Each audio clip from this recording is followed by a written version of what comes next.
Hello, this is John from Wagner's Tech Talk, and you're watching Glenn's Retro Show right here on YouTube.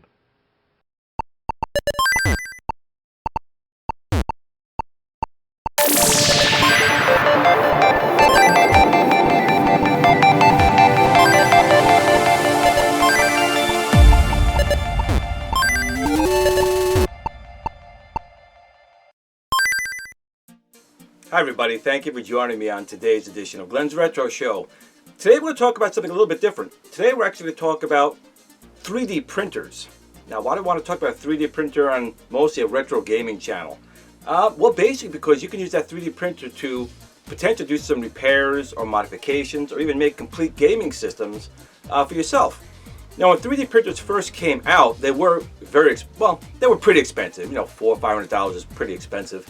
But in recent years, you can get them down to under 200, sometimes under 150. And the print quality, just like regular printers over the years, has gotten really, really good. So I currently have two 3D printers. I have an Anycubic i3 Mega, which has gone through a couple of new iterations. I think it's an i3 Mega S these days. And I also have a TiVo Tarantula, which I haven't really used much of. But these printers are about 3 years old now, and the print quality has gotten better. Just like with anything, almost like a Tesla, you have to learn the software and get a little more tweaks into the code to make the prints better. But I do think over the years, again, the software has gotten better as well. Now, you don't have to always make things yourself. There's a place called Thingiverse where you can download a lot of things that people have already made to fix potentially your gaming console or just things you want to print, and you print them out just fine. But you can also use software on your own. There's a simple one I use called Tinkercad. It uses very simple shapes that allows you to make some pretty amazing things. So let's just talk about a couple things that I've done with my printer and really why I did this video towards the end. So one of the things that I wanted to do was make my own Coleco type of tabletop, which, you know, people remember like the old Pac-Mans and Donkey Kongs. So you can see right here, this is an original Coleco tabletop, and a friend of mine, Neil Henry, over at the Old Made New forum on Facebook, actually takes these and makes them into new machines. Maybe machines didn't even exist, like a Tron, Asteroids, Crazy Climber, you name it, he can make it. The only downside is, you know, people sometimes don't like you taking these originals and taking them apart to make something new out of them or change them from what they were originally. Now, a couple years ago, I didn't have a choice, and I wanted one. I had to make me a Crazy Climber and an Asteroids, which I absolutely love. But in later years, someone actually came up with a thing called the Pi-Scorecade. And this is completely 3D printed. And, you know, it's not 100% like this. It can be. But this has been modified a little bit with a different type of controller in there. It's a 8-bit DOE controller in there. But everything is 3D printed on. You can see there, it's a pretty close design to it. So you don't necessarily have to take the original anymore and destroy them to make this new. Of course, right now with the 3D printing technology, you can tell it's 3D printed versus injected molded. But again, if you could save some of these for this, potentially maybe more people buy this version than this and save some of these. But again, to each their own. If someone wants to modify one of these and make it into something new and they paid for it, they can do whatever they want. I know a couple of mine have been done that way. But going forward, I'll always use my printer to 3D print this. Because you can also modify the controls in there. You can make the ports exactly how you want them to do. You know, when you work with something like this, you have to file it and you have to get, you know, cutting it, and you make a mistake. What are you going to do? You made a mistake. With a 3D printer, you can just 3D print a new piece or design it differently and get what you want. So just one potential thing. Now this probably took a good 40-45 hours to do the complete print, but I'm very happy with it. I have a few of these now. I haven't done a video on building them yet. It's on my things to do. But very cool thing you can do with a 3D printer. Another thing you can do with your 3D printer is go over to Wagner's Tech Talk and print one of his Replicades. Now the Replicade is just really a shell you can print for your controls, Raspberry Pi, and so forth. Now this right here does have a Raspberry Pi 3 inside. We have a joystick, we have buttons, we have my spinner on it, trackball. He's also designed it with also my Tron joystick. He printed in a module, you can have a Tron joystick. He even printed one for my Star Wars yoke. So again, these are all interchangeable. You can lock them in place, you can make them independently. You can make it as long as you want. You can modify the cases, it's all open source. But again, if you want to build your own, you know, control deck for your computer, just do this and have a USB cable coming out to your computer. Or you can build in your own, you know, Raspberry Pi, small computer, or whatever you want to do. But he even got a USB port on the side. It's a very well done project. You know, these are printed 2 different colors, still the PLA had at the time. I think actually Wagner had printed these for me, if I'm not mistaken. But you can print them in any color that you want.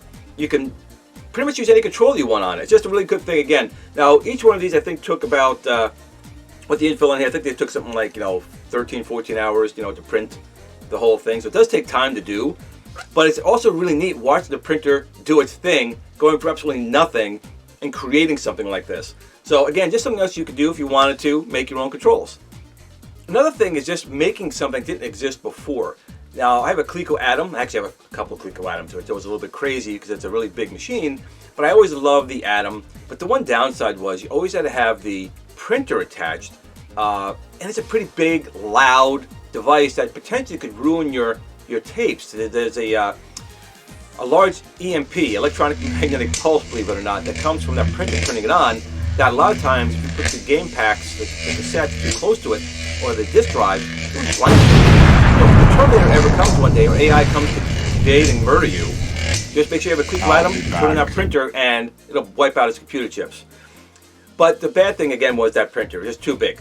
Now some people take out the power supply and they build a box around it, but I actually found a power supply that supplied all the voltages, and a friend of mine actually designed this case. Eric actually created this case, and again, it's 3D printed. It probably took maybe 10 hours to print the whole thing, but you have a power switch here, LED over here, vent holes on the top. Now on the back I'm going to change it a little bit. I'm actually going to put the this connector here, which is just basically an Atari connector. I'm going to put one here and then just run a cable off the back, and I'm going to take this cable out and put an actual socket there to put the power in the back. But again, this is something that didn't exist before. You would have had a power pack just sitting on a bare power pack, or you make something out of wood or a case. Now you got a really nice design case that, again, printed it, have it. Now I know that people can make them out of wood and stuff along those lines, or even take it out of maybe plexiglass. I'm not very good at, woodworking, I guess. I love to be. I would like to make things out of wood. But to me, it's easier to go and design something, almost like an erector set, and have it do the work. And again, once you make one, you can print as many as you want. They're always going to be exactly the same. When you're working with wood or by hand, they're not always going to be exactly the same. There's going to be something different about it. So one cool thing about 3D printers is if you do put the time in to design something, or even take someone else's and modify it. A lot of times on Tinkercad, it does say, you can modify it as long as you give credit to the original person. You can make some really neat things that you really can improve your collection. Now, a couple things you could do, again, is like repairs. Now, this looks like an N64 controller, but it is not. This is actually an extremely rare Nuon controller. Now, people don't know what a Nuon is. It's basically considered like the Jaguar 3. The Nuon technology is just a chipset that was designed by the same people who designed the Atari Jaguar, and it basically got sold in DVD players. You buy a Nuon DVD player, you can watch DVD movies, but then you can also buy these games, and they have Tempest 4000, 3000 or 4000, I kind of forget right now.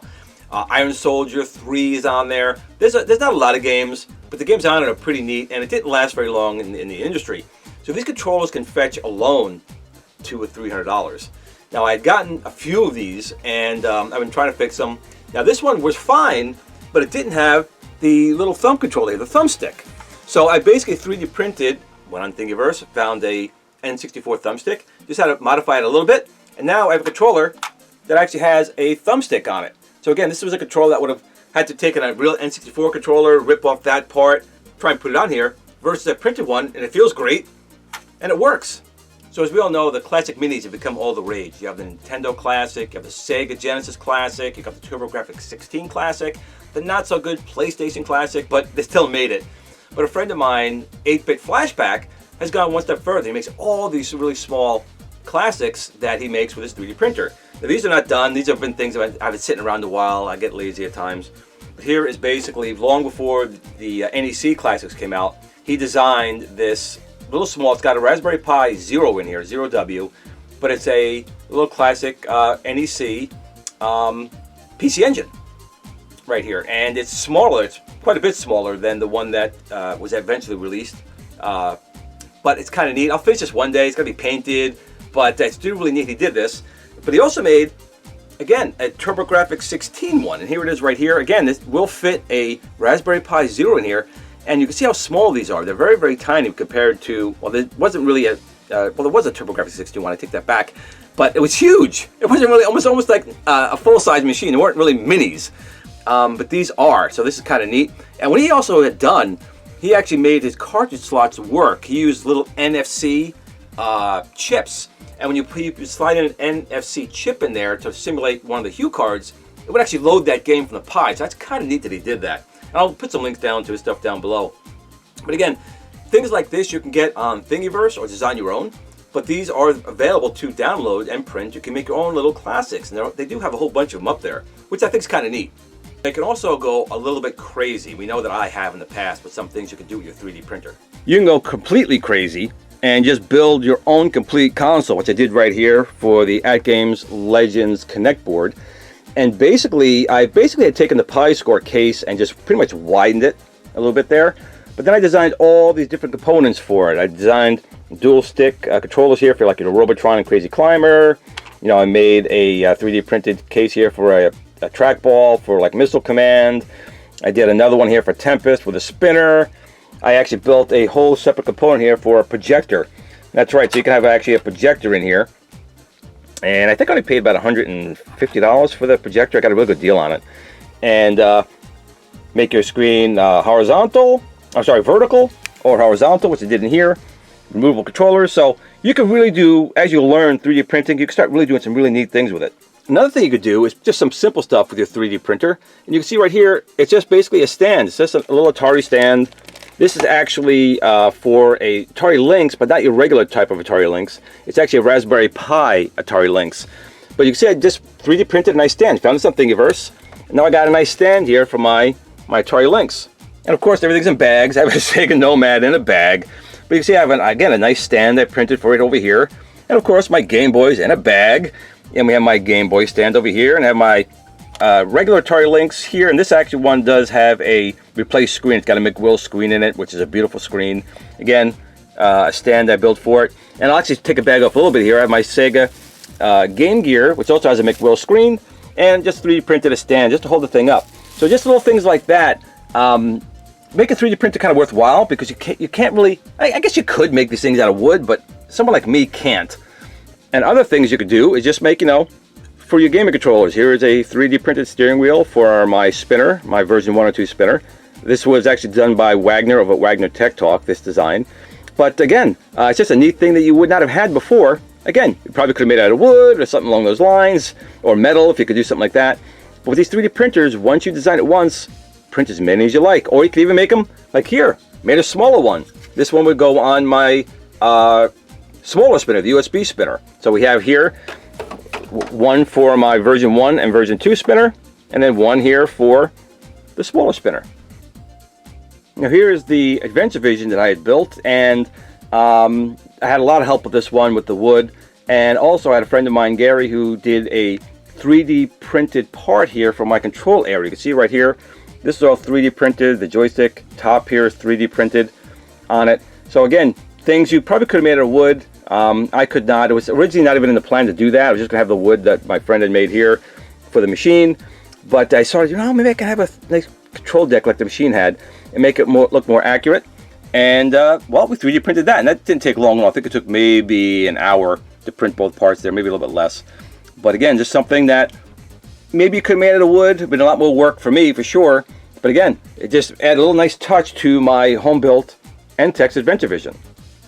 Another thing you could do is repair like old Atari controllers, or even make Atari paddles. If you go on Thingiverse, a lot of times the original Atari joystick shaft, the plastic shaft, would snap in half because, well, as kids you're always rough.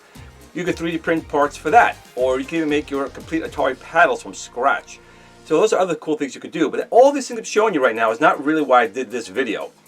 The real reason I did this video was for my Fairchild Channel F System 2 here. Now this is not my original one. As a kid, you sold things and you regret it.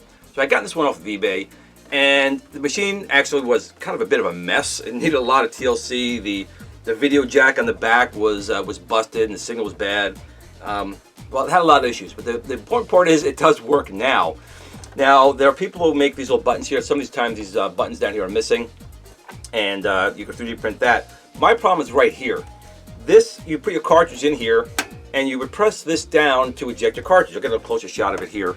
you guys. This is your cartridge eject. And you can see it's bare metal down there. These little plastic things coming up here. There was supposed to be a cartridge eject, well, little button you pressed on there, and this thing never had it. And it always bugged me. I always went on eBay trying to find another machine, even a non-working one. But I gotten this one for like $90 years ago, and now they go for $200-300, and it's like, you know what? I can't spend that much money for this little piece. So I just happened to go on Thingiverse. I just typed in Fairchild Channel F, and sure enough, I found someone had made not only these buttons, but this right here. So this is what it's going to be. It does need a little label in the middle that just says cartridge eject, I think. But it's 3D printed. You can see all the holes on here. And we're going to put this on right now, live, well, live in my video, and put it on. Okay, so here's my Fairchild F System 2. And here's a spot that's been bugging me for years. I was always trying to figure out how I was going to fix that. I couldn't find it original. So basically, this is what I 3D printed. It didn't take long. It took maybe half an hour. Maybe it was 20 minutes. It wasn't very long. This was what's called 20% infill, which is how much of the product is put in here. You can use 100% infill, make this like basically like brick, but it's not necessary. And basically, this is just slide right over here, like so. I'm going to press down. And that's it. I have a button again. That's pretty cool. So I'll be doing some gameplay video on this thing shortly. Won't be in this video, but that just looks great. I know it's a stupid little thing to see something like that put on there, but it does make the whole machine look better. It really does. It just, I really didn't like how it looked before. And it works. And it works. Of course, I'm saying it works, but does it actually work? Now here is a cartridge for the Channel F, and again, the Fairchild Channel F was the first mainstream console with a microprocessor to have cartridges before the Atari 2600. And they look a lot like 8-track tapes. Again, the Atari cartridges kind of looked a little bit like that as well. That was kind of the deal back then. You make these cartridges look like audio equipment stuff. But the cartridge goes in here like so. I'll put this in here. And it's now locked into the machine. Now before I had those 3 little slots here, I could press them to eject it. It was just a pain. But now, look at that. Oh, happy days. That is just fantastic. Oh, I could do this all day now. It's really cool when you see something that didn't exist before and you print it and it fits perfectly like a glove and it does what you want. That is fantastic. Even better, I think it might be fantastic. So that's it for this episode. I hope you enjoyed it. Again, if you ever thought about getting into 3D printing, these are just some cool things you could do. And there's many, many more things you could do here that I haven't showed you. So if you have an imagination, you can pretty much do anything. But if you're maybe like me, maybe you don't always have a good imagination, you can always go on Thingiverse and look at other people's imaginations and print some pretty amazing things.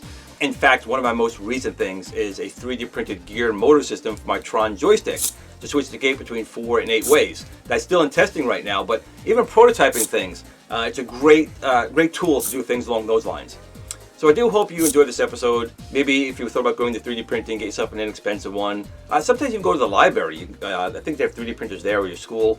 Try it out a little bit because they are pretty fun and they can be pretty powerful for things. So I do want to thank you all for watching today's edition of Glenn's Retro Show. I appreciate it. If you did like the video, please like, share, subscribe, tell your friends, hit the notification bell for new videos, and remember, be good to each other, and remember to always game on.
Tiny Arcade fan page. Remember, don't admire people too much. They'll disappoint you.